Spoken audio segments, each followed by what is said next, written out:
ಓಂ ನಮೋ ಭಗವತೆ ವಾಸುದೇವಾಯ ಓಂ ನಮೋ ಭಗವತೆ ವಾಸುದೇವಾಯ ಓಂ ನಮೋ ಭಗವತೆ ವಾಸುದೇವಾಯ ನಾರಾಯಣೋ ನಮಸ್ಕೃತ್ಯಂ ನರಂ ಚೈವ ನರೋತ್ತಮಂ ದೇವೀಂ ಸರಸ್ವತಿಂ ವ್ಯಾಸಂ ತತೋ ಜಯೌದಿರೇ ನಷ್ಟಪ್ರಾಯಶಃ ಭದ್ರೇಷು ನಿತ್ಯಂ ಭಾಗವತ ಸೇವ್ಯ ಭಗವತಿ ಉತ್ತಮ ಶ್ಲೋಕೆ ಭಕ್ತಿರ್ವೈತಿನ ಶುಭಂ ಕರೋತಿ ವಾಚಾಲ ಮಂಗಂ ಲಂಗಾಯತೆ ಹಿರಿಂ ಯತ್ಕೃಪಾತಮಹಂ ವಂದೇ ಶ್ರೀಗುರು ದೀನತಾರಿಣಂ ಪರಮಾನಂದಮಾಧವಂ ಶ್ರೀ ಚೈತನ್ಯ ಈಶ್ವರಂ ಓಂ ಅಜ್ಞಾನತಿಮಿರಾಂಧಸ್ಯ ಜ್ಞಾನಾಗ್ನಶಲಾಕಯ ಚಕ್ಷುರುನ್ಮಿಲಿತಮೇನ ತಸ್ಮೈ ಶ್ರೀ ಗುರುವೇ ನಮಃ ನಮಃ ಓಂ ವಿಷ್ಣುಪದಾಯ ಕೃಷ್ಣಪ್ರಸ್ಥಾಯ ಭೂತಲೆ ಶ್ರೀಮತೆ ಜಯಪತಾಕ ಸ್ವಾಮಿ ದಿನಾಮಿ ನಮೋ ಅಥರ್ವರಂತಿರಮಣಗರ್ವತಂ ತಾನಗರ ಗ್ರಾಮಧಾರಿಣಿ ನಮಃ ಓಂ ವಿಷ್ಣುಪದಾಯ ಕೃಷ್ಣಪ್ರಸ್ಥಾಯ ಭೂತಲೆ ಶ್ರೀಮತೆ ಭಕ್ತಿ ವೇದಾಂತ ಸ್ವಾಮಿ ದಿನಾಮಿನಿ ನಮಸ್ತೆ ಸರಸ್ವತಿ ದೇವಿ ಗೌರವಾಣಿ ಪ್ರಚಾರಿಣಿ ನಿರ್ವಿಶೇಷ ಶೂನ್ಯವಾದಿ ಭಾಷಾತ ದೇಶಧಾರಣೆ ಜೈ ಶ್ರೀ ಕೃಷ್ಣ ಚೈತನ್ಯ ಪ್ರಭು ನಿತ್ಯಾನಂದ ಶ್ರೀ ಅದ್ವೈತ ಗದಾಧಾರ ಶ್ರೀವಾಸಾದಿ ಗೌರ ಭಕ್ತವೃಂದ ಹರೇ ಕೃಷ್ಣ ಕೃಷ್ಣ ಕೃಷ್ಣ ಹರೇ ಹರೇ ಹರೇ ರಾಮ ರಾಮ ರಾಮ ಹರೇ ಹರೇ ಹರೇ ಕೃಷ್ಣ ಶ್ರೀಮದ್ ಭಾಗವತಂ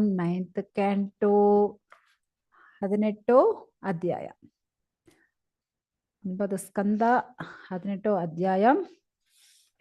ಸೊ ನಾವು ಈ ಅಧ್ಯಾಯದಲ್ಲಿ ಏನ್ ನೋಡಬೇಕು ಅಂದ್ರೆ ಪುರೂರವಸ್ ಅವರು ವಂಶ ಎಲ್ಲ ನೋಡಿ ಆಯ್ತು. ಆಮೇಲೆ ಅವರ ವಂಶಲ್ಲಿ ಬಂದಿರೋರು ಯಾರು? ಯಯಾದಿ. ಮತ್ತೆ ಯಯಾದಿ ಅವರು ಯವನ ಹೋಗಿ ಮುದುಕರಾಗ್ಬಿಡ್ತಾರೆ. ಮತ್ತೆ ಆ ಮುದುಕತನ ಚೇಂಜ್ ಮಾಡಿಕೊಂಡು ಮತ್ತೆ ಯವನಲ್ಲಿ ಏನೆಲ್ಲ ಮಾಡ್ತಾರೆ. ಸೊ ಅದ್ರ ಬಗ್ಗೆ ನಾವು ನೋಡಬೇಕು. ಯಾಕಂದ್ರೆ ನಗುಷ ಮಗ ಯಯಾದಿ. ಸೊ ಯಯಾದಿ ನಿಮಿಷ ಹೋಯ್ತು.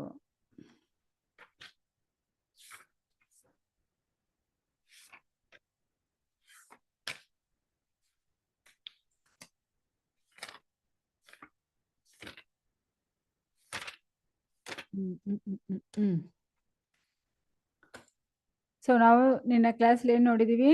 ನಗುಷ ಬಗ್ಗೆ ಈ 18 ಅಧ್ಯಾಯಲ್ಲಿ ಅವರ ವಂಶ ಬಗ್ಗೆ ನೋಡಬೇಕು. ಸೊ ಆ ಯಯಾದಿ ಫಸ್ಟ್ ಯತಿ. ಆ ಯತಿ ಬಂದು ಈ ತರ ರಾಜ ಆಗ ಇರಕ್ಕೆ ಅವ್ರಿಗೆ ಇಷ್ಟ ಇಲ್ಲ. ಸೊ ಅವ್ರು ಬಂದು ಆಧ್ಯಾತ್ಮಿಕ ದಾರಿಲಿ ಹೋಗ್ಬಿಡ್ತಾರೆ. ಸೊ ಅದಕ್ಕೆ 2 ಮಗ ಯಯಾದಿಗೆ ರಾಜ ಪಟ್ಟಾಭಿಷೇಕ ಮಾಡಿಬಿಡ್ತಾನೆ ನಹುಷ. ಸೊ ಆಮೇಲೆ ಮತ್ತೆ ಇರೋ ಮಕ್ಕಳು ಯಾರು? ಸಂಯಾದಿ, ಆಯಾದಿ, ವಿಯಾದಿ, ಕಿರುತಿ. ಸೊ ಇವರೆಲ್ಲ ಬಂದು 4 ಡೈರೆಕ್ಷನ್ ಇರೋ ರಾಜ ಎಲ್ಲ ನೋಡ್ಕೊಳ್ತಾ ಇದ್ರು ಯಯಾದಿಗೆ ಸಪೋರ್ಟ್ ಆಗ. ಅದೇ ತರ ನಗುಷ ಇಂದ್ರಲೋಕ ಹೋಗಿ ಇಂದ್ರ ಪೋಸ್ಟ್ ತಗೊಂಡಿದ್ದಾರೆ. ಮತ್ತೆ ಅಲ್ಲಿ ಅವರು ಅಪರಾಧ ಮಾಡಿದಂದು ಅವ್ರಿಗೂ ಈ ತರ ಹೆಬ್ಬಾವಾಗ ಹೋಗ್ಲಿ ಈ ತರ ಶಾಪ ಎಲ್ಲ ಸಿಕ್ಕಿದೆ. ಓಕೆ, ಇವಾಗ ಯಯಾದಿ ರಾಜವಾಗ ಇದ್ರು. ಅದೇ ತರ ನಾವು ಬಂದು ಯಾರ ಬಗ್ಗೆ ನೋಡಿದೀವಿ? ಕಶ ಅವರ ಬಗ್ಗೆ ನೋಡಿದೀವಿ. ನಿನ್ನ ಪೂರ್ತಿ ಸ್ಟೋರಿ ಹೇಳಿದ್ದೀನಿ ನೆನಸುತ್ತೆ, ಬಟ್ ನೆನಪಿಲ್ಲ. ನಿಮ್ಗೆ ಹೇಳಿದಿನ ಅವ್ರಿಗೆ ಹೇಳಿದಿನ ನನ್ಗೆ ಗೊತ್ತಿಲ್ವೇ?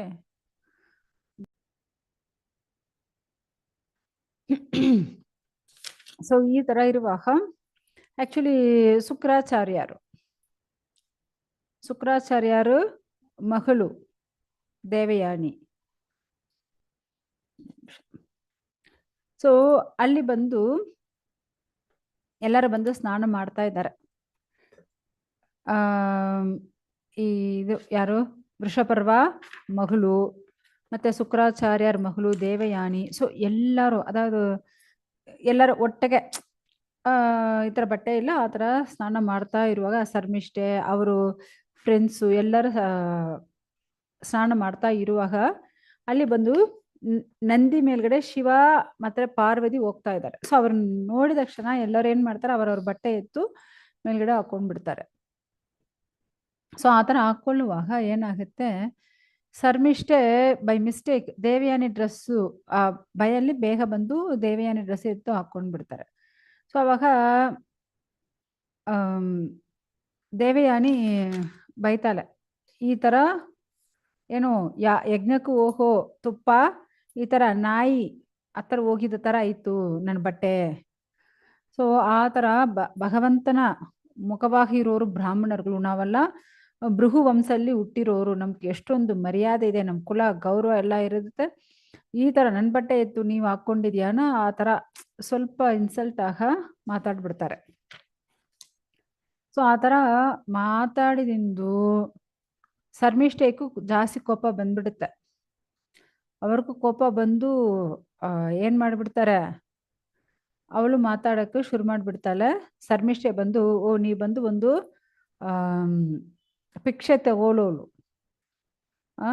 ನೀವಂದ ಒಂದು ಕಾಗಿಗಳು ತರ ನಾವ್ ಇಡೋ ದುಡ್ಡಕ್ಕೋಸ್ಕರ ನೀವೆಲ್ಲ ನಮ್ಮ ಹತ್ರ ಇರ್ತೀರಾ, ಕಾಗಿಲಿ ತರ ಇರ್ತೀರಾ ಹೇಳ್ಬಿಡ್ತಾರೆ. ಸೊ ಒಂದು ಗುರು ಪುತ್ರಿ ಆಗಿರೋ ದೇವಯಾನಿ ಇದು ಕೇಳಿ ಅವ್ರಿಗೂ ಜಾಸ್ತಿ ಕೋಪ ಬಂದ್ಬಿಡ್ತಾರೆ.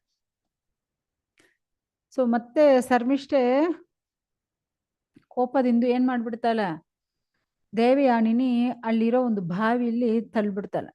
ಸೊ ಶರ್ಮಿಷ್ಠೆ ತಳ್ಬಿಟ್ಟು ಅವಳು ಅರಣ್ಮನೆಗೆ ಹೋಗ್ಬಿಡ್ತಾಳೆ. ಸೊ ಇವಳು ಬಾಯಿ ಒಳಗಡೆ ಅಳ್ತಾ ಇದ್ದಾಳೆ. ಯಾರು? ದೇವಯಾನಿ. ಸೊ ದೇವಯಾನಿ ಈ ತರ ಅಳ್ತಾ ಇರುವಾಗ ಅಲ್ಲಿ ಕಾಡಲ್ಲಿ ನೀರು ಕುಡಿಯಕ್ಕೆ ಬೇಟೆಯಾಡಕ್ಕೆ ಬಂದಿದ್ದಾರೆ. ಸೊ ಯಾರು? ಯಯಾತಿ ರಾಜ. ಸೊ ಅಲ್ಲಿ ನೀರು ಕುಡಿಯೋಣ ಬಾವಿ ಹತ್ರ ಬರ್ತಾರೆ. ಬಾವಿ ಹತ್ರ ಬರುವಾಗ ಅಲ್ಲಿ ದೇವಯಾನಿ ನೋಡಿಬಿಟ್ಟು, ಯಾಕಂದ್ರೆ ದೇವಯಾನಿ ಮೇಲ್ಗಡೆ ಬಟ್ಟೆ ಇಲ್ಲ, ಮತ್ತೆ ಅವ್ರು ಏನ್ ಮಾಡ್ತಾರೆ, ಅವರ ಅಂಗವಸ್ತ್ರ ಎತ್ತು ಅವ್ರಿಗೂ ಕೊಡ್ತಾರೆ. ಕೊಟ್ಬಿಟ್ಟು ಮತ್ತೆ ಅವಳನ್ನ ರಕ್ಷಣೆ ಮಾಡ್ಬೇಕಲ್ವಾ, ಸೊ ಕೈ ಕೊಟ್ಟು ಅವಳನ್ನ ಮೇಲ್ಗಡೆ ಎತ್ತಿ ಅವಳನ್ನ ರಕ್ಷಣೆ ಮಾಡ್ತಾರೆ. ಆವಾಗ ದೇವಯಾನಿ ಹೇಳ್ತಾಳೆ, ಸೊ ಆಕ್ಚುಲಿ ಯಾವಾಗ ಈ ತರ ನಮ್ ಕೈ ಮುಟ್ಟಿ ನಮ್ನ ಎತ್ತಿದಿರೋ, ಸೊ ನೀವೇ ನಮ್ಗೂ ಗಂಡನಾಗಿ ಇರಬೇಕು. ಸೊ ಯಾಕಂದ್ರೆ ಇದು ಬಂದು ಭಗವಂತನ ಇಚ್ಛೆ, ನಾವಿಬ್ರು ಮದುವೆ ಮಾಡ್ಕೋಬೇಕು, ಈ ತರ ಗಂಡನಾಗಬೇಕು. ಯಾಕಂದ್ರೆ ಆಲ್ರೆಡಿ ನನ್ಗೂ ಒಂದು ಬ್ರಾಹ್ಮಣರು ಶಾಪ ಕೊಟ್ಟು ಬಿಟ್ಟಿದ್ದಾನೆ. ಕಸನು ಏನ್ ಮಾಡಿದ್ದಾನೆ, ಅವನು ಬಂದು ಬೃಹಸ್ಪತಿ ಮಗ. ಆಕ್ಚುಲಿ ಶುಕ್ರಾಚಾರ್ಯರು ಶಿವನ ಹತ್ರ ಅಷ್ಟು ತಪಸ್ ಮಾಡಿ ಅವ್ರಿಗೆ ಬಂದು ಮೃತ್ಯು ಸಂಜೀವಿನಿ ಮಂತ್ರ ಸಿಕ್ಕಿದೆ. ಸೊ ಅದು ಕಲಿಯಕ್ಕೋಸ್ಕರ ಬೃಹಸ್ಪತಿ ಅವರ ಮಗ ಕಸನ್ನು ಇಲ್ಲಿ ಕಳಿಸಿದ್ದಾರೆ. ಸೊ ಕಸ ಎಷ್ಟೊಂದು ಒಳ್ಳೆ ಶಿಷ್ಯನಾಗಿ ಇದ್ರಂತ, ಅಷ್ಟೊಂದು ಶ್ರೇಷ್ಠವಾದ ಶಿಷ್ಯರಾಗಿ ಇದ್ದು ಬೃಹಸ್ಪತಿ ಮಗ ಅಷ್ಟು ವಿನಮ್ರತೆಯಾಗಿದ್ದಾರೆ. ಶುಕ್ರಾಚಾರ್ಯಗೆ ಅಷ್ಟು ಸೇವೆ ಮಾಡ್ತಾರೆ. ಸೊ ಅದು ನೋಡುವಾಗ ಶುಕ್ರಾಚಾರ್ಯ ಜಾಸ್ತಿ ಖುಷಿ ಆಯ್ತು. ಸೊ ಖುಷಿ ಅದನ್ನ ನೋಡುವಾಗ ಅಲ್ಲಿರೋ ಅಸುರರು, ಯಾಕಂದ್ರೆ ಇವರು ಅಸುರ ಕುಲಕ್ಕೂ ಗುರು ಅಲ್ವಾ, ಅಸುರ ಕುಲಕ್ಕೂ ಗುರು ಶುಕ್ರಾಚಾರ್ಯ. ಅಸುರರ್ಗಳ ಹೊಟ್ಟೆ ಕಿಚ್ಚಾಯ್ತು, ಇದೇನಪ್ಪ ಇದು, ಇವರೇ ಈ ಕಸ ಬಂದು ದೇವರುಗಳ ಗುರು ಬೃಹಸ್ಪತಿನ ಮಗ, ಅವನೇನು ಈ ತರ ಸೇವೆ ಮಾಡ್ತಾನೆ. ಕಸಾನಿ ಅವರು ಸಾಯಿಸೋದು, ಮತ್ತೆ ಶುಕ್ರಾಚಾರ್ಯರು ಅವ್ರಿಗೂ ಮೃತ್ಯು ಸಂಜೀವಿನಿ ಮಂತ್ರ ಹೇಳಿ ಅವ್ರಿಗೂ ಪ್ರಾಣ ಕೊಡೋದು. ಸೊ ಈ ತರ ನಡೀತಾ ಇತ್ತು. ಒಂದು ಟೈಮ್ ಏನ್ ಮಾಡ್ತಾರೆ, ಶುಕ್ರಾಚಾರ್ಯ ಆಚೆ ಹೋಗಿರುವಾಗ ಕಸನ್ನಿ ಸಾಯಿಸಿ ಅವ್ರನ್ನ ಭಸ್ಮ ಹಾಕಿ ಆ ಬೂದಿನಿ ಏನೋ ಒಂದು ಕುಡಿಯೋ ನೀರಲ್ಲಿ ಮಿಕ್ಸ್ ಮಾಡಿ ಕೊಟ್ಬಿಡ್ತಾರೆ. ಸೊ ಅದು ಇವ್ರಿಗೆ ಗೊತ್ತಿಲ್ಲ, ಶುಕ್ರಾಚಾರ್ಯ ಕುಡಿದು ಬಿಡ್ತಾರೆ. ಆಮೇಲೆ ಕಸಾಲಿನಿ ಕರಿಯುವಾಗ, ಗುರುವೇ ಕರಿಬೇಡ, ನಾವು ನಿಮ್ಮ ಹೊಟ್ಟೆಯಲ್ಲಿ ಇದ್ದೀನಿ. ಸೊ ಅವಾಗ ಅವರು ಮೃತ್ಯು ಸಂಜೀವಿನಿ ಮಂತ್ರ ಹೇಳ್ಕೊಟ್ಟು ಮೇಲ್ಗಡೆ ಅವರು ಹೊಟ್ಟೆ ಕಿಳಿಸ್ಕೊಂಡು ಆಚೆ ಬರ್ತಾರೆ. ಆಮೇಲೆ ಅವರು ಮೃತ್ಯು ಸಂಜೀವಿನಿ ಮಂತ್ರ ಹೇಳಿ ಗುರು ಶುಕ್ರಾಚಾರ್ಯನ ರಕ್ಷಣೆ ಮಾಡ್ತಾರೆ. ಸೊ ಈ ತರ ಆಯ್ತು. ಸೊ ಈ ತರ ಆಗಿರುವಾಗ ಆಕ್ಚುಲಿ ದೇವಯಾನಿಗೆ ಈ ಕಸನ್ ಮೇಲ್ಗಡೆ ಸ್ವಲ್ಪ ಒನ್ ಸೈಡ್ ಲವ್ ಬಂದಿದೆ. ಬಟ್ ಕಸನ್ ಏನ್ ಹೇಳ್ತಾನೆ, ಗುರುಪುತ್ರಿ, ಗುರು ನಮ್ಗೂ ತಂದೆ ತರ, ಅದು ಇವಾಗ ನಾನು ಅವ್ರ ಹೊಟ್ಟೆಯಿಂದ ಆಚೆ ಬಂದಿದ್ದೀನಿ. ಓಕೆ, ಸೊ ಹೊಟ್ಟೆಯಿಂದ ಬರುವಾಗ ನಾನು ಅವ್ರಿಗೂ ಮಗ ತರ, ಸೊ ನೀವು ನಮ್ಗೂ ತಂಗಿ ತರ, ಸೊ ನಮ್ಮಿದ್ರು ಮದುವೆ ಮಾಡ್ಕೊಳ್ಳೋದು ಸಾಧ್ಯ ಇಲ್ಲ ಅಂತ ಹೇಳ್ಬಿಡ್ತಾನೆ. ಆದ್ರೆ ನಮ್ಮ ತಂದೆ ಹತ್ರ ನೀವು ಕಳ್ಕೊಂಡಿದ್ಯಲ್ವಾ ಮೃತ್ಯು ಸಂಜೀವಿನಿ ಮಂತ್ರ, ಅದು ನಿಮ್ಗೂ ಉಪಯೋಗ ಆಗಲ್ಲ ನಾನು ಶಾಪ ಕೊಟ್ಬಿಡ್ತಾಳೆ ದೇವಯಾನಿ. ಈ ತರ ಅವಳು ಶಾಪ ಕೊಟ್ಟಿದ ಮೇಲ್ಗಡೆ ಕಸಾನೋ ಏನ್ ಶಾಪ ಕೊಡ್ತಾಳೆ, ನಿಮ್ಗೂ ಒಂದು ಬ್ರಾಹ್ಮಣ ಗಂಡ ಸಿಕ್ಕಲ್ಲ, ಬ್ರಾಹ್ಮಣಲ್ಲಿ ಯಾರು ನಿಮ್ನ ಮದುವೆ ಮಾಡ್ಕೊಳ್ಳಲ್ಲ, ಆ ತರ ಶಾಪ ಕೊಟ್ಬಿಡ್ತಾನೆ. ಸೊ ಇವಾಗ ಯಯಾದಿ ನೋಡ್ಬಿಟ್ಟು ಇವಾಗ ಯಯಾದಿನೇ ಮದುವೆ ಮಾಡ್ಕೊಳ್ಳ ಅನ್ನೋ ಅವರು ಅನ್ಕೊಂಡ್ಬಿಡ್ತಾರೆ. ಯಾಕಂದ್ರೆ ಶಾಸ್ತ್ರ ಪ್ರಕಾರ ನಾವು ಈ ತರ ಅದು ಒಳ್ಳೆ ಅದ ಏನ್ ಹೇಳೋದು, ಬ್ರಾಹ್ಮಣ ಕುಲದಲ್ಲಿ ಬ್ರಾಹ್ಮಣ ಕುಲದಲ್ಲಿ ಗಂಡಸರು, ಕ್ಷತ್ರಿಯ ಕುಲದಲ್ಲಿ ಹೆಂಗಸರು. ಸೊ ಈ ತರ ಇರುವಾಗ ಮತ್ತೆ ಚೇಂಜ್ ಆಗಿ ಇರುವಾಗ ಏನು ಪ್ರತಿಲೋಮ ಮತ್ತೆ ಅನುಲೋಮ, ಸೊ ಈ ತರ ಹೇಳ್ತಾರೆ ಮ್ಯಾರೇಜ್. ಯಾಕಂದ್ರೆ ಇವರು ಬಂದು ಬ್ರಾಹ್ಮಣ ಇರೋ ವರ್ಣಲ್ಲೇ ಬ್ರಾಹ್ಮಣರುಗಳು ಅಷ್ಟು ಶ್ರೇಷ್ಠ. ಸೊ ಬ್ರಾಹ್ಮಣ ಕುಲದಲ್ಲಿ ಗಂಡಸರು, ಕ್ಷತ್ರಿಯ ಕುಲದಲ್ಲಿ ಹೆಂಗಸರು, ಇಲ್ಲಂದ್ರೆ ಬ್ರಾಹ್ಮಣ ಕುಲದಲ್ಲಿ ಹೆಂಗಸರು, ಕ್ಷತ್ರಿಯ ಕುಲದಲ್ಲಿ ಗಂಡಸರು. ಸೊ ಈ ತರ ಚೇಂಜ್ ಆಗಿದ್ರೆ ಅದು ಬಂದು ಪ್ರತಿಲೋಮ ಅನುಲೋಮ ಅಂತ ಹೇಳ್ತಾರೆ. ಸೊ ಆ ತರ ಅವ್ರು ಬಂದು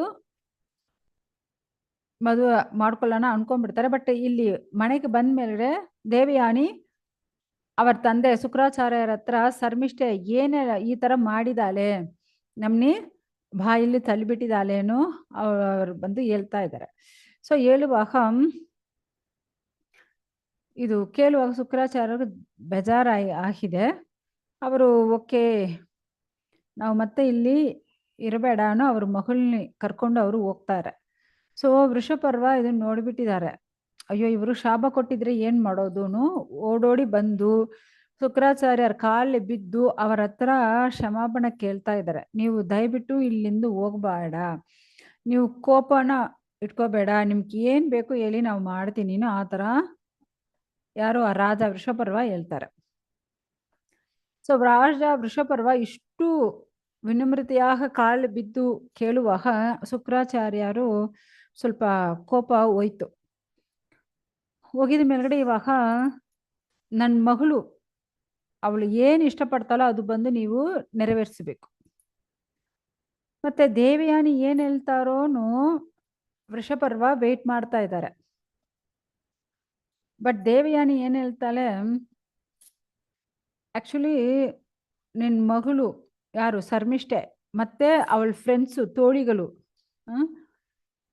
ಸ್ನೇಹಿತರಿಗಳು ಎಲ್ಲರೂ ನಮ್ಗೂ ಸೇವಕರುಗಳಾಗಬೇಕು. ಯಾಕಂದ್ರೆ ಶುಕ್ರಾಚಾರ್ಯರು ಅಷ್ಟು ಒಂದು ದೊಡ್ಡ ಗುರು, ಅವರಿಲ್ಲ ಅಂದ್ರೆ ಈ ಅಸುರ ರಾಜನಕ್ಕೂ ರಾಜ್ಯವೂ ಇಲ್ಲ, ಏನಿಲ್ಲ. ಸೊ ಅದಕ್ಕೆ ಅವರು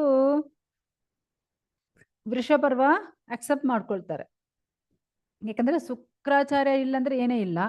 ಆ ತರ ಇರುವಾಗ ಮತ್ತೆ ಏನ್ ಮಾಡಕ್ಕಾಗತ್ತೆ, ಶುಕ್ರಾಚಾರ್ಯರು ಹೇಳಿದು ಕೇಳಲೇಬೇಕು. ಅದಕ್ಕೆ ಅವರು ದೇವಯಾನಿ ಹೇಳಿದ್ದು ಅವರು ಆ ರಾಜ ಬಂದು ಅಕ್ಸೆಪ್ಟ್ ಮಾಡ್ಕೊಳ್ತಾರೆ, ವೃಷಪರ್ವ ಬಂದು ಅಕ್ಸೆಪ್ಟ್ ಮಾಡ್ಕೊಳ್ತಾರೆ. ಅವರ ಮಗಳು ಶರ್ಮಿಷ್ಠೆ ಮತ್ತೆ ಆ ಸ್ನೇಹಿತರು ಎಲ್ಲರೂ ಆ 1000 ಜನ ಎಲ್ಲರನ್ನೇ ಯಾರಿಗೂ ದೇವಯಾನಿಗೆ ಅಡಿಮೆ ಅಂದ್ರೇನು ಗುಳ ಅದಾದ ಸೇವಕರ ತರ ಮಾಡಿಬಿಡ್ತಾರೆ. ಆಕ್ಚುಲಿ ಆ ಕಾಲದಲ್ಲಿ ನೀವು ನೋಡಿದ್ರೆ ಈ ತರ ಒಂದು ಮದುವೆ ಆದ್ಮೇಲೆ ಅವಳು ಸ್ನೇಹಿತರುಗಳು ಎಷ್ಟೋ ಜನ ಬರ್ತಾರಂತೆ. ಸೊ ಎಲ್ಲರೂ ಈ ರಾಣಿಗೆ ದಾಸಿಗಳಾಗಿರ್ತಾರೆ. ಸೊ ಈ ರಾಜ ಆ ದಾಸಿಗಳ ಜೊತೆಯಲ್ಲಿ ಒಟ್ಟಿಗೆ ಇರ್ತಾನಂತೆ. ಆ ತರ ಅವ್ರಿಗೆ ಹುಟ್ಟೋ ಮಕ್ಕಳನ್ನ ದಾಸಿ ಪುತ್ರಗಳನ್ನ ಹೇಳ್ತಾರಂತೆ. ಸೊ ಆ ದಾಸಿಗಳನ್ನು ಈ ರಾಜವೇ ಮೇಂಟೈನ್ ಮಾಡ್ಬೇಕಂತೆ. ಸೊ ಆ ತರ ಹುಟ್ಟೋ ಮಕ್ಕಳು ದಾಸಿ ಮಕ್ಕಳು ಹೇಳೋದು. ಸೊ ಈ ತರ ಎಲ್ಲ ಆ ಕಾಲದಲ್ಲಿ ನಡೀತಾ ಇತ್ತು. ಶುಕ್ರಾಚಾರ್ಯರು ಇವಾಗ ದೇವಯಾನಿ ಯಯಾದಿ ರಾಜಕ್ಕೂ ಮದುವೆ ಮಾಡಿ ಕೊಡ್ತಾರೆ. ಮದುವೆ ಮಾಡಿ ಕೊಡುವಾಗ ಅವಾಗ ಈ ಶರ್ಮಿಷ್ಠೆ ಮತ್ತೆ ಅವರು ಸ್ನೇಹಿತರು ಎಲ್ಲರನ್ನ ಅವರು ಜೊತೆಲಿ ಕಳಿಸ್ತಾರೆ. ಅವಾಗ ಶುಕ್ರಾಚಾರ್ಯರು ಒಂದು ಮಾತು ಹೇಳ್ತಾರೆ, ಯಾವಾಗ ನೀವು ಶರ್ಮಿಷ್ಠೆ ಜೊತೆಲಿ ಒಟ್ಟಿಗೆ ಇರಬಾರದು, ಶರ್ಮಿಷ್ಠೆ ಜೊತೆಲಿ ಒಟ್ಟಿಗೆ ಇರಬಾರದು ಹೇಳಿ ಕಳಿಸ್ತಾರೆ. ಸೊ ದೇವಯಾನಿ ಅವರ ಗಂಡ ಯಯಾದಿ ಜೊತೆಲಿ ಅಷ್ಟು ಸಂತೋಷವಾಗಿ ಇರ್ತಾರೆ. ಆವಾಗ ಅವ್ರಿಗೂ ಒಂದು ಮಗನು ಹುಟ್ಬಿಡ್ತಾನೆ. ಇದು ನೋಡುವಾಗ ಶರ್ಮಿಷ್ಠೆಗೂ ಬೇಜಾರಾಗುತ್ತೆ. ಅವಳು ಏನ್ ಮಾಡ್ತಾಳಂತೆ, ಬೈ ಫೋರ್ಸ್ ಯಯಾದಿ ರಾಜ ಹತ್ರ ನಮ್ಗೂ ಒಂದು ಮಗ ಬೇಕು, ನೀವು ದಯವಿಟ್ಟು ನಮ್ಗೊಂದು ಮಹಾನಿ ಕೊಡೀನಿ ಬೈ ಫೋರ್ಸ್ ಅವನ ಹತ್ರ ಇಂದು ಕೇಳಿ ಮಹಾ ತಗೊಳ್ಳೋಣ ಮಾಡ್ತಾರೆ. ಅವಾಗ ಆ ಯಯಾದಿಗೆ ನೆನಪು ಬರುತ್ತೆ, ಶುಕ್ರಾಚಾರ್ಯ ಹೇಳಿದಾರಲ್ವಾ, ಯಾವಾಗ ಶರ್ಮಿಷ್ಠೆ ಜೊತೆಯಲ್ಲಿ ಒಟ್ಟಿಗೆ ಇರಬಾರದು ಹೇಳಿ ಕಳಿಸಿದ್ದಾರೆ. ಆದರೆ ಇವಾಗ ಈ ಶರ್ಮಿಷ್ಠೆ ಈ ತರ ರಿಕ್ವೆಸ್ಟ್ ಮಾಡ್ತಾಳೆ, ಏನ್ ಮಾಡೋದು? ಅವಾಗ ಅವಳಕ್ಕೂ ಈ ತರ ಮಕ್ಕಳನ್ನ ಕೊಟ್ಬಿಡ್ತಾರೆ. ಸೊ ಇವಾಗ ನೋಡಿ, ದೇವಯಾನಿಗೆ ಯದು ದುರ್ವಸುನ್ 2 ಮಕ್ಕಳು. ಅದೇ ಶರ್ಮಿಷ್ಠೆಗೂ ದುರುಹ್ಯನ್ ಅನು ಪುರು 3 ಮಕ್ಕಳಾಯ್ತು. 3 ಮಕ್ಕಳಾಯ್ತು. ಇವಾಗ ಶರ್ಮಿಷ್ಠೆ ಮಕ್ಕಳು ಎಲ್ಲ ನೋಡಕ್ಕೆ ನನ್ ಗಂಡನ ಮಕ್ಕಳು ಗಂಡ ತರವೇ ಕಾಣಿಸ್ತಾ ಇದೆ ದೇವಯಾನಿಗೆ ಗೊತ್ತಾಯ್ತು. ಓಕೆ, ನನ್ನ ಗಂಡ ಜೊತೆಲಿ ಶರ್ಮಿಷ್ಠೆ ಒಟ್ಟಿಗೆ ಇದ್ದು ಈ ತರ ಮಕ್ಕಳನ್ನೇ ಅವರು ಕೊಟ್ಟಿದ್ದಾರೆ. ಅವಳಿಗೆ ದೇವಯಾನಿಗೆ ಕೋಪ ಬಂದು ಅವಳೇನ್ ಮಾಡ್ತಾಳೆ, ಆ ಜಾಗ ಬಿಟ್ಟು ಅವಳ ತಂದೆ ಆ ಅರಣ್ಮನೆ ಬಿಟ್ಟು ಶುಕ್ರಾಚಾರ್ಯರ ಹತ್ರ ಹೋಗ್ಬಿಡ್ತಾಳೆ. ಸೊ ಯಯಾದಿ ರಾಜ ಈ ತರ ಹೆಂಡತಿನ ಬಿಡಕ್ಕೆ ಅವ್ರಿಗೆ ಇಷ್ಟ ಇಲ್ಲ. ಅದಕ್ಕೆ ದೇವಯಾನಿ ಹತ್ರ ಬಂದು ಕಾಲಿ ಬಿದ್ದು ರಿಕ್ವೆಸ್ಟ್ ಮಾಡ್ತಾರೆ, ಇಲ್ಲ ನೀವಿಲ್ಲ ಅಂದ್ರೆ ನಾವು ಇರಕ್ಕಾಗಲ್ಲ, ಪ್ಲೀಸ್ ಬಂದ್ಬಿಡು. ಆ ಥರ ರಿಕ್ವೆಸ್ಟ್ ಮಾಡ್ತಾರೆ, ಸಮಾಧಾನ ಮಾಡ್ತಾರೆ. ಆದರೆ ಅವಳು ಕೇಳಿಲ್ಲ. ಸೊ ಇವಾಗ ಶುಕ್ರಾಚಾರ್ಯರಿಗೆ ಗೊತ್ತಾಯ್ತು, ಓ ನೀವು ಎಷ್ಟು ಒಂದು ದುರ್ಮಾರ್ಗ, ನಾವು ಹೇಳಿ ಕಳಿಸಿದ್ದೀನಲ್ವಾ, ಆದರೆ ನೀವು ಈ ಥರ ಮೋಸ ಮಾಡಿದ್ಯಾ ನನ್ನ ಮಗಳು ನೀನು. ಅವ್ರಿಗೆ ಕೋಪ ಬಂದ್ಬಿಟ್ಟಿದೆ. ಕೋಪ ಬಂದು ನಿಮ್ಗೆ ಮುದುಗತನ ಬರಲಿ ಶಾಪ ಕೊಟ್ಬಿಡ್ತಾರೆ. ಮತ್ತೆ ಯಯಾದಿ ರಿಕ್ವೆಸ್ಟ್ ಮಾಡ್ತಾರೆ, ಓ ನಮ್ಗೆ ಮುದುಗತನ ಬಂದ್ರೆ ನಮ್ಗೆ ಇನ್ನೂ ಏನು ನಿನ್ನ ಮಗಳ ಜೊತೆಲಿ ನಮ್ಗೆ ಇನ್ನೂ ಆ ಇಂಟ್ರೆಸ್ಟು ಕಡಿಮೆ ಆಗಿಲ್ಲ. ಈ ಥರ ಮುದುಕತನ ಬಂದರೆ ನಾವು ಯಾವ ಥರ ಇರೋಕ್ಕಾಗತ್ತೆ, ಏನಾದರೂ ಒಂದು ಉಪಾಯ ಹೇಳಿ ರಿಕ್ವೆಸ್ಟ್ ಮಾಡ್ತಾರೆ. ಸೊ ಆ ಥರ ರಿಕ್ವೆಸ್ಟ್ ಮಾಡೋದಿಂದು ಏನಾಗುತ್ತೆ, ಶುಕ್ರಾಚಾರ್ಯರು ಈ ಮುತುಕತನನೇ ಯಾರಾவது ತಗೊಂಡು ಅವರ ಯವ್ವನಾನೇ ನಿಮ್ಗೆ ಕೊಡ್ಬೋದು, ಆ ಥರ ಒಂದು ಉಪಾಯ ಹೇಳಿ ಕಳಿಸ್ತಾರೆ. ಸೊ ಇವಾಗ ಯಾಕಂದ್ರೆ ಯಯಾದಿಗೆ ಇನ್ನೂ ಜಾಸ್ತಿ ಕಾಮ ಇಚ್ಛೆ ಜಾಸ್ತಿ ಇದೆ. ಸೊ ಅದಕ್ಕೋಸ್ಕರ ಅವ್ರೇನ್ ಮಾಡ್ತಾರೆ, ಈ ಮುತುಕತನನೇ ಯಾರೋ ತಗೋಬೇಕಲ್ವಾ. ಸೊ ಅದಕ್ಕೋಸ್ಕರ ಅವರು ಮಕ್ಕಳ ಹತ್ರ ಹೋಗಿ ಕೇಳ್ತಾರೆ. ಸೊ ಫಸ್ಟ್ ಮಗ ಯಾರು, ಯದು ಅಲ್ವಾ. ಯದು ಹತ್ರ ಕೇಳುವಾಗ ಯದು ಹೇಳ್ತಾನೆ, ನಾವು ಇವಾಗ ಯವ್ವನವಾಗಿ ಇರೋನು, ಮತ್ತೆ ಮುದುಕತನ ಬಂದರೆ ನಾವೇನ್ ಮಾಡೋದು?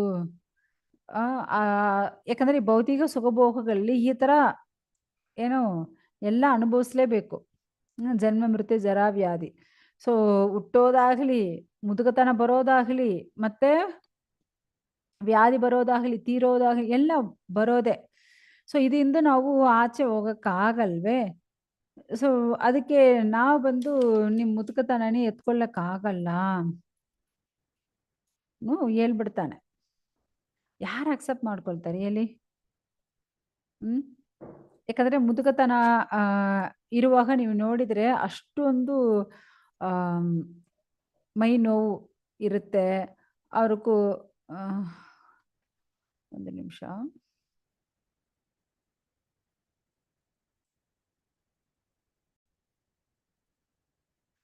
ಹರೇ ಕೃಷ್ಣ. ಸೊ ಇಲ್ಲಿ ಏನಾಯ್ತು, ಆ ಮುದುಕತನ ಬಂದ್ರೆ ಯವ್ವನ ಹೋಗಿರುತ್ತೆ, ಶರೀರ ಎಲ್ಲ ಹೋಗಿರುತ್ತೆ, ಮತ್ತೆ ನಿಲ್ಲಕ್ಕಾಗಲ್ಲ, ಕೂತ್ಕೊಳ್ಳಕ್ಕಾಗಲ್ಲ, ಅಷ್ಟು ವ್ಯಾಧಿಗಳಿರುತ್ತೆ. ಮತ್ತೆ ಕಣ್ಣು ಕಾಣಿಸಲ್ಲ, ಹಳ್ಳಿರಲ್ಲ, ಕೂದಲೆಲ್ಲ ಹೋಗಿರುತ್ತೆ, ಏನು ನಡಿಯಕ್ಕಾಗಲ್ಲ, ಮೂಟೆಲ್ಲ ಹೋಗಿರುತ್ತೆ. ಸೊ ಈ ತರ ಏನೇನೋ ವ್ಯಾಧಿಗಳು ಬಂದ್ಬಿಡುತ್ತೆ. ಅದೇ ತರ ಅವ್ರಿಗೂ ನೆನವು ಹೋಗಿರುತ್ತೆ. ಸೊ ನೋಡ್ಕೊಳ್ಳಿ ಎಷ್ಟೊಂದು ಕಷ್ಟ ಅಲ್ವಾ. ಸೊ ಅದೆಲ್ಲ ನೋಡುವಾಗ ಮಕ್ಕಳಿಗೆ ಯಾರಿಗಾவது ಈ ತರ ತಂದೆ ಮುದುಕತನ ಎತ್ಕೊಳ್ಳಕ್ಕೆ ಇಂಟ್ರೆಸ್ಟ್ ಇರುತ್ತಾ? ಯಾಕಂದ್ರೆ ಆಲ್ರೆಡಿ ಯದು ಆಗಲ್ಲ ಅಂತ ಹೇಳ್ಬಿಟ್ಟಿದ್ದಾನೆ. ಮತ್ತೆ ಇರೋ ಮಕ್ಕಳು ಯಾರು, ದುರ್ವಸು, ದುರುಹ್ಯು, ಅಣು ಇವರ ಹತ್ರವೂ ಕೇಳ್ತಾರೆ.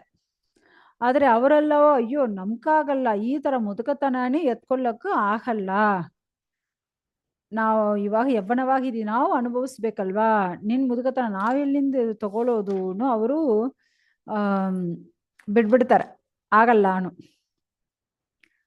ಮತ್ತೆ ಯಯಾದಿ ಏನ್ ಮಾಡೋದು, ಲಾಸ್ಟ್ ಮಗ ಪುರು ಅವನ ಹತ್ರ ಹೋಗಿ ಕೇಳ್ತಾರೆ, ಅಪ್ಪ ಆಲ್ರೆಡಿ ನಿಮ್ ಅಣ್ಣಗಳು 4 ಜನ ಹತ್ರ ಕೇಳಿದೀನಿ, ಯಾರು ಒಪ್ಕೊಳ್ಳಲ್ಲ, ಇವಾಗ ನೀವ್ ಹೇಳಿ, ನೀವಾவது ಹೇಳಿ,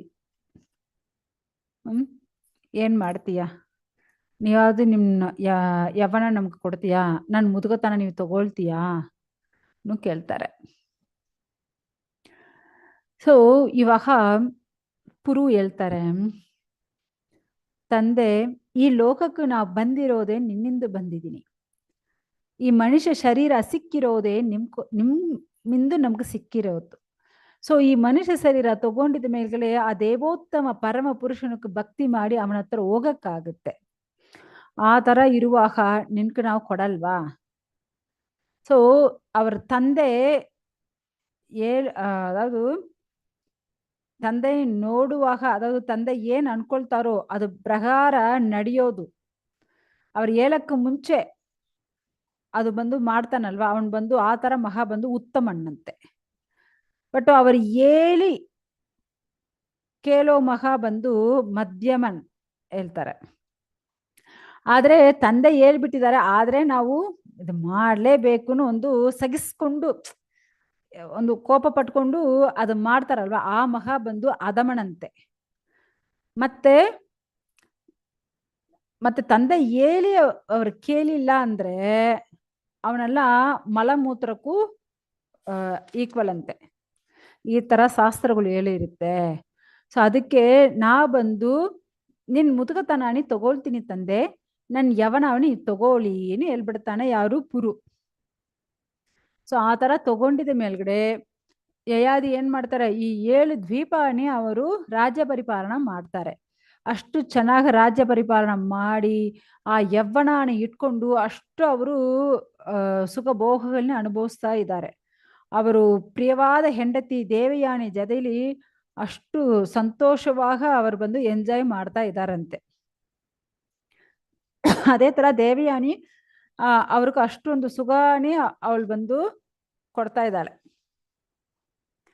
ಸೊ ಅದೇ ತರ ದೇವೋತ್ತಮ ಪರಮ ಪುರುಷ ಭಗವಾನ್ ಶ್ರೀ ಹರಿ ಅವ್ರಿಗೂ ಜಾಸ್ತಿ ಭಗವಂತನ ತೃಪ್ತಿಪಡಿಸೋಕ್ಕೋಸ್ಕರ ಭಗವಂತನಿಗೂ ಅಷ್ಟು ಯಜ್ಞಗಳು ಎಲ್ಲ ಮಾಡ್ತಾ ಇದ್ದಾನೆ ಯಾರು, ಯಯಾದಿ. ಅದೇ ತರ ಬ್ರಾಹ್ಮಣರಿಗೂ ಜಾಸ್ತಿ ದಾನ ಧರ್ಮಗಳು ಕಾಣಿಕೆಗಳೆಲ್ಲ ಕೊಡ್ತಾ ಇದ್ದಾನೆ. ಸೊ ಈ ತರ ಯಾಕಂದ್ರೆ ದೇವೋತ್ತಮ ಪರಮಪುರುಷ ಭಗವಂತನೇ ತೃಪ್ತಿಪಡಿಸ್ಬೇಕಲ್ವಾ. ಸೊ ಆ ತರ ಭಗವಂತನಕ್ಕೋಸ್ಕರ ವಾಸುದೇವನಕ್ಕೋಸ್ಕರ, ಯಾಕಂದ್ರೆ ಆ ಭಗವಂತನೇ ಅಲ್ವಾ ಸರ್ವವ್ಯಾಪಕವಾಗಿ ಎಲ್ಲಾ ಜಾಗಗಳಲ್ಲಿ ಇರುತ್ತಾರೆ. ಆ ಭಗವಂತನ್ನೇ ತೃಪ್ತಿಪಡಿಸಿದ್ರೆ ನಮಗೂ ನೆಕ್ಸ್ಟ್ ಈ ಜನ್ಮ ಆದ್ಮೇಲ್ಗಡೆ ಒಳ್ಳೆ ದಾರಿ ನಮ್ಗೆ ಸಿಕ್ಕುತ್ತೆ.